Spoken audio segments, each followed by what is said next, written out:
simulator without their help. When I say rotate, you will ease back on this yoke. You'll come back about 3 inches, and that's going to lift the nose of the airplane off the runway. NASA 2001, the wind is calm, you're cleared for takeoff. Thrust. Moving. Yeah. And there we go. We're getting takeoff thrust. And rotate, Alan. Bring the yoke back. What? Rotate already? Yeah, rotate already. You're doing fine. Not too fast? No, that's good. Positive rate. Gear coming up. You're doing great. Bring the nose down just a little bit. Oh, no. Oh, this is making me sick here. We're still flying, but now here's San Francisco International ahead. God, I hope we don't land in the water. I don't like that. Sink rate. What? Sink rate? Sink rate. Yeah, you're descending too fast. Oh, pull up, pulling up. Pull up. Pull up. I don't like this. Sink rate. All right. Now you can see you got 2 runways there. I'll take either one or between them. You mean I got to look at it by sight and pick the runway? Yeah, this would be a Light flow. good time to start thinking about doing Sink it by rate. eyeball. So Sink rate. Pull up. Pulling up. Pull up. Pulling up. Pull up. Sink rate. Now push forward a little bit. We got to get down to it. Good, good. There's the runway. Now just put us on that runway. Push Sure. forward. Easy for you to say. I'm too far up. I got to go down. Oh, I'm going down nose first. Oh, I don't. Got to go down a little more. Too much. There you go. Oh, I think I'm crashing. No, you're on it. You're on 10. it. Perfect. Get the wings level. I crashed. That's the red means we're dead. We're dead. Yeah. What did I do wrong? After a miraculous recovery, we go around again. This time with all the automation switched on. 25 planned, 25 indicated. We now have the runway in sight, and we're cleared to land. At this point, I was flopping my wings all over the place. This is nice and smooth here. Yeah. How close are we? 50. 50. Oh, thank you. 30. I see. 10. It's moving, yeah. Touchdown. You pull the reverse levers up. A perfect landing. Modern jetliners are all highly automated. Computers operate the controls, run the engines, navigate the route, and make the landing. Overall, these kinds of planes are far safer than the old manual types. But automation brings problems of its own. The crew of this Airbus thought the computer would protect the plane. The computer thought they were landing.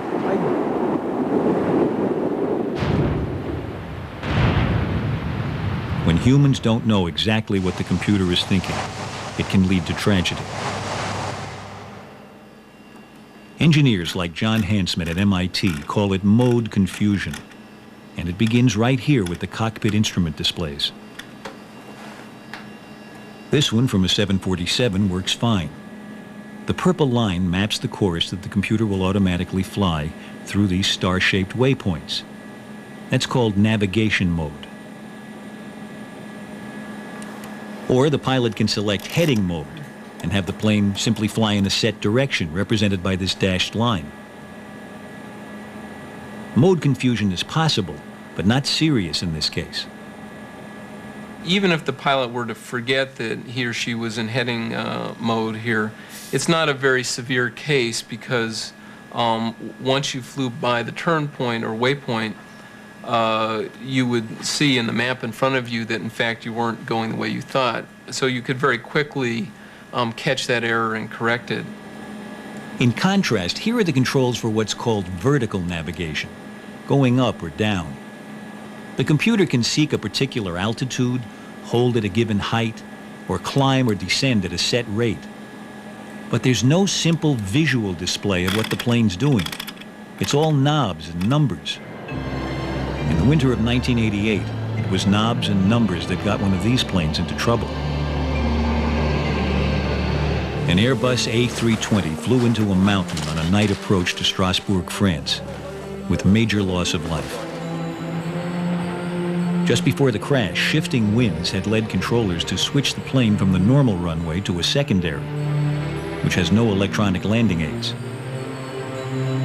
So now the pilots had to fly a standard procedure called a non-precision approach. In the non-precision approach, what you do is you fly level until you reach a certain distance from the airport, and then you basically descend in a series of steps. The pilots knew that a descent angle of 3.2 degrees would line them up correctly with the steps clearing the mountains. So now they had to program that angle into the computer. The way you would do this would be you would enter 3.2 degrees in the flight control unit by turning this knob we've simulated here and pulling that knob out. But the knob does two things. Depending on the position of this button here, it either controls descent angle in degrees or speed of descent in feet per minute. 3.2 degrees is displayed like this, with a period. But 3,200 feet per minute is displayed like this. The only difference is the dot. On that night, the pilots thought they'd set 3.2 degrees, but in fact had called for a 3,200 feet per minute descent. So they descended at 3,200 feet per minute, which is a much steeper angle than 3.2 degrees, and descended them basically into the mountain short of the runway. Clearly, the flight crew made the mistake. They flew the airplane in the wrong mode and flew the airplane into the ground.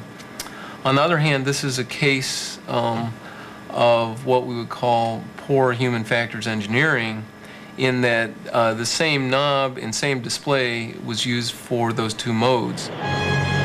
After the Strasbourg crash, Airbus improved the display in the A320. But the task of improving communications between pilots and their computers isn't complete. Mode confusion led to the crash of this Indian Airlines Airbus. And incidents of mode confusion are reported with all makes of planes. We're on our way towards Boston, and at some point here we're going to have to start to descend to get into Boston. Here's a typical example. We're heading toward a waypoint called Milt. It's the town of Milton. ASL 123, descend maintain flight level 190 by Milt. Okay, the air traffic controllers just told us that we have to descend to 19,000. John Hansman dials in the new altitude, then tells the computer to stop holding at our cruise height and start descending at a particular rate. He dials in the rate that will get us down to 19,000 at Milt. We start to descend. Here's the altitude dropping through 34,000. So far, so good. But we're just about to get into trouble. This is actually a very rapid descent. In flying terms, it's what we call a slam dunk, where the controllers dunked us right down on top of the airport. As our plane drops down, it naturally speeds up. Here's our speed displayed as we approach 330 miles an hour. Watch what happens. At 330, the computer reacts.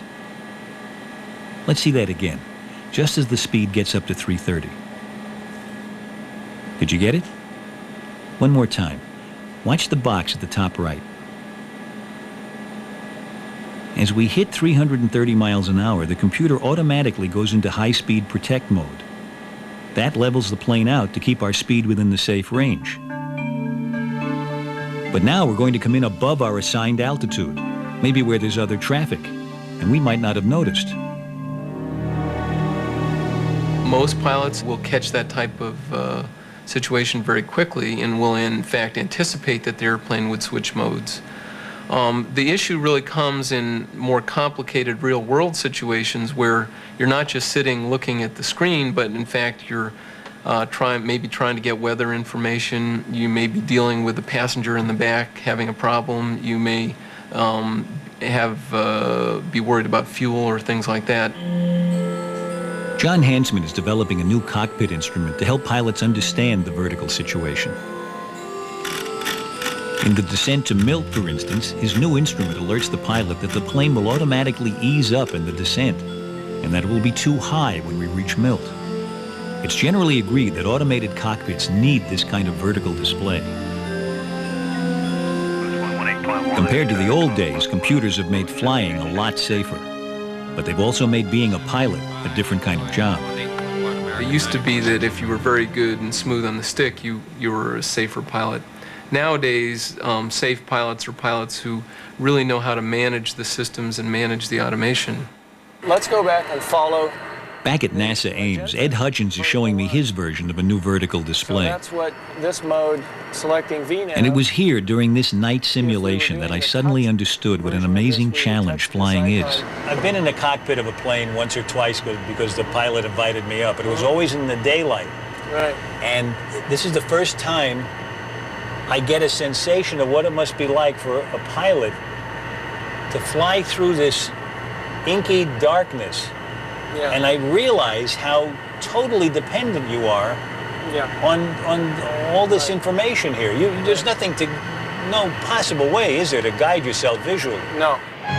Automation has made flying safer. And to make automation safer, pilots and their computers are learning to understand each other better.